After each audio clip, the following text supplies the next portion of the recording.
नमस्कार मित्रांनो, काय दवाखान्यात जायचं नाही? गुडघ्यांना त्रस्त आहात? चला तर मग दवाखान्यात पैसे नाहीत घालवायचे. चला तर मग छातीमध्ये कफ झालाय. चला तर मग पायाच्या टाचा दुखतायत, घोटा दिसतोय. चला तर मग काहीच करायचं नाही, पैसे घालवायचे नाही. साधा सोपा उपाय.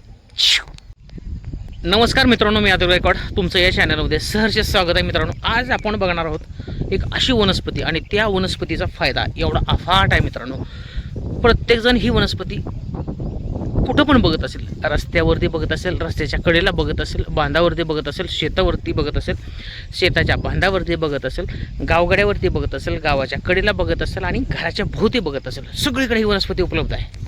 होय, तीच वनस्पती, जी वनस्पती मी तुम्हाला आत्ता सांगितली आणि तीच वनस्पती ह्या मी आत्ता सांगितलेल्या ठिकाणी सगळ्याच ठिकाणी मिळते. होय मित्रांनो, मी त्याचंच सांगतोय तुम्हाला. जी तुमच्या मनात आहे तीच मी तुम्हाला सांगतोय. ती वनस्पती कुठली आहे तुम्हाला सांगतो. रुईची पाने. ऐकलंच असेल ना? होय मित्रांनो, रुईची पाने. कोण रुईची पाने म्हणतं, कोण रुटीची पानं म्हणतात. प्रत्येक भागात तिला वेगळ्या वेगळ्या शब्द आहे. तर आपण जाणून घेणार आहोत की रुईच्या पानाचे फायदे काय आहेत ते आपण बघूया. चला. होय मित्रांनो, तर पहिला फायदा सांगतोय तुम्हाला.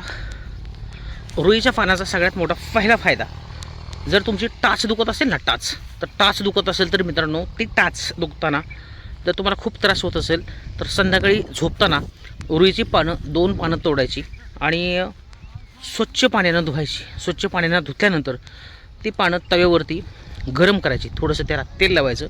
खोबऱ्याचं तेल लावलं तरी चालतं किंवा गोड तेल लावलं तरी चालतं. त्या पानाला वरून असं तेल लावायचं आणि तेल लावल्यानंतर ते पान तव्यावरती गरम करायचं. गरम केल्यानंतर मित्रांनो, ते गरम झालेलं पान आपल्या टाचेच्या भोवती बांधायचं आहे. रात्रभर तसंच ते बांधून ठेवायचे. गरम जेव्हा तुम्ही लावचाल 2 वेळा शेकून घ्या आधी, आणि 2 वेळा शेकून घेतल्यानंतर ते पान रात्रभर तसंच बांधून ठेवायचे. आपल्याला हे असं सतत 4 ते 5 दिवस करायचे. मित्रांनो, हे तुम्ही कुठल्याही यूट्यूबला बघितलं आणि रुईच्या पाण्याचे फायदे जर सर्च केले तरीसुद्धा तुम्हाला हेच फायदे सांगितले जातील. हा टाचाच्या बाबतीतला सगळा पहिला प्रयोग करून बघा. लागोपाठ 4 ते 5 दिवस हा प्रयोग करायचा आहे. जर तुम्हाला नाही फरक पडला तर तुम्ही आणखीन 4-5 दिवस करा. पण तुम्हाला हा नक्कीच, जर टाच दुखत असेल, बऱ्याच जणांना टाचेचा त्रास असतो आणि टाचेचा त्रास हा नक्कीच कमी व्हायला मदत मिळणार आहे. हा झाला पहिला फायदा.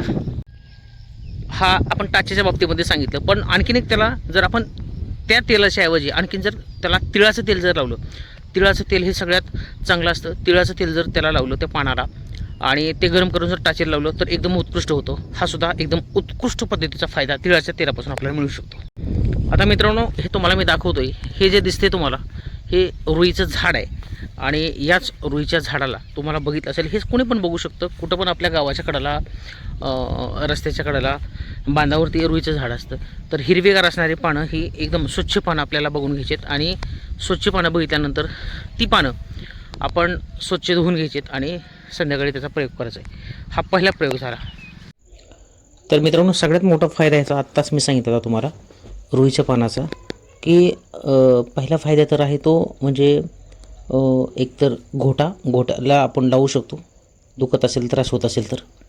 त्याच्यानंतर एक सांधेदुखी आणि गुडघेदुखी ह्याच्यावरसुद्धा हे पान एकदम उत्कृष्ट आहे आणि इतकं आयुर्वेदिक आहे. जर तुमचं गुडघा दुखत असेल तर गुडघ्याला हे पान गरम करून लावायचं आहे.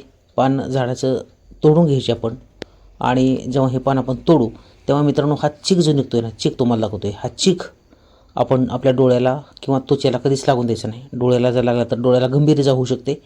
त्याच्यामुळं शक्यतो ह्याची काळजी घ्यायची आणि स्वतःच्या त्वचेलासुद्धा हा आपल्याला लागून द्यायचा नाही. त्वचेला जर लागलं तर काहींना इन्फेक्शन होऊ शकतं, काहींना त्याचं खाज सुटू शकते. त्याच्यामुळं शक्यतो हे टाळायचं आहे. तर हा तोटा होता. आता परत फायदा दुसरा सांगतो. एकतर तुम्हाला सांगितलं मी, घोट्याचा आपण गरम करून लावू शकतो. त्याच्यानंतर गुडघ्याला जर सूज येत असेल, गुडघा दुखत असेल, सगळ्यात महत्त्वाचं लोकांना गुडघ्याचा त्रास आहे. गुडघ्याला जर त्रास होत असेल तर सूज आलेल्या भागावरती हे पण गरम जेव्हा आपण करतो तव्यावरती गरम करायचं, त्याला तिळाचं तेल लावायचं त्या पानाला आणि गरम करायचं आणि ते रात्रभर बांधून ठेवायचं. हा एक फायदा झाला. पुन्हा काही ठिकाणी लोक काय करतात, जर काही कीटक चावले असतील, कुठं मुंगळा चावला असेल किंवा काही कीटक, विंचू वगैरे चावला असेल तर काही जण ह्याचा चिक तिथं लावायचा प्रयत्न करतात.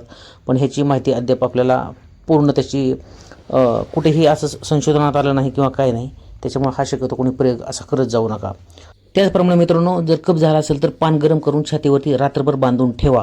हा चीक जो आहे ना, हा चीक फक्त डोळ्यात जातोय आणि डोळ्यात गेला तर खूप त्रास होऊ शकतो, डोळ्याला इजा पोचू शकते, त्यामुळे थोडीशी काळजी घ्यायची. तर या चिकाचा तोटा सगळ्यात बेकार आहे. डोळ्यामध्ये गेला तर डोळ्याला खूप मोठी इजा होऊ शकते. तसेच टाचा वगैरे उरलेला असतील तर टाचा कधी लावायचा नाही. टाचा उरलेला टाचा असतील तर परत अतिप्रमाणात तडकतात आणि खाज पण येऊ शकते त्वचेला जर लागलं तर. एवढी फक्त काळजी घ्यायची मित्रांनो. चला तर मग हा साधा सिंपल उपाय, पैसे न घालवता केलेला उपाय कसा वाटतोय, आणि नक्कीच मित्रांनो एकदा हा प्रयोग तुम्ही करून बघायला हरकत नाही, कारण ह्याला पैसे काय जात नाहीत. चला मित्रांनो, व्हिडिओ आपण इथंच थांबूया. व्हिडिओ जर आवडला तर नक्कीच व्हिडिओला लाईक करा, चॅनलला सबस्क्राईब करा आणि बेल आयकॉनची घंटी दाबायला विसरू नका. बाय.